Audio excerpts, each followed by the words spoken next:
È una cosa allucinante, non si può morire in questo modo, vale per gli infortuni sul lavoro e vale in questo caso per gli infortuni in questi percorsi dell'istituto tecnico che stava facendo, dopodiché non è alternanza scuola-lavoro, ma cambia poco perché è comunque un ragazzo di 18 anni che è morto, pensate alla sua famiglia, pensate ai suoi compagni di classe, è una cosa assurda, feroce che non può avvenire. Così sulla morte di Giuliano De Seta anche Matteo Renzi ieri sera a Mestre al Candiani in tour elettorale, città questa che si ritrova a fare i conti con la questione sicurezza, ha detto nell'incontro con i giornalisti. Il tema della sicurezza è un tema reale un po' in tutto il paese, credo però che sia importante affermarlo non soltanto in una logica di ideologia, non si reprime la criminalità su Twitter o su Instagram, ma attraverso una dura azione di repressione laddove è necessario e contemporaneamente con una grande azione educativa.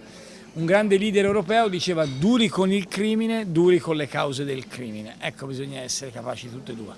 Draghi non disponibile a un secondo mandato? Certamente non può simbolicamente autoepurarsi in dichiarazione con la stampa, spiega. Cosa vi aspettavate che dicesse Draghi?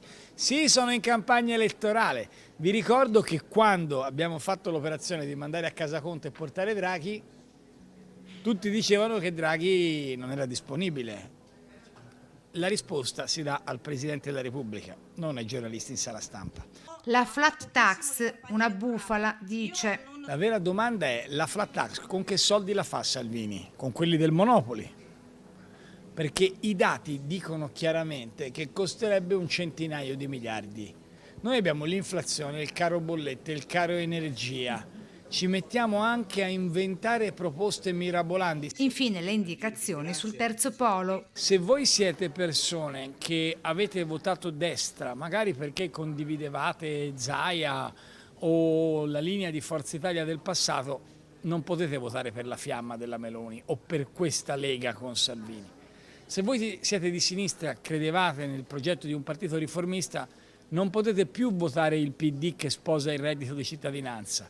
Per questo mondo c'è soltanto una possibilità: votare con Calenda Azione Italia Viva.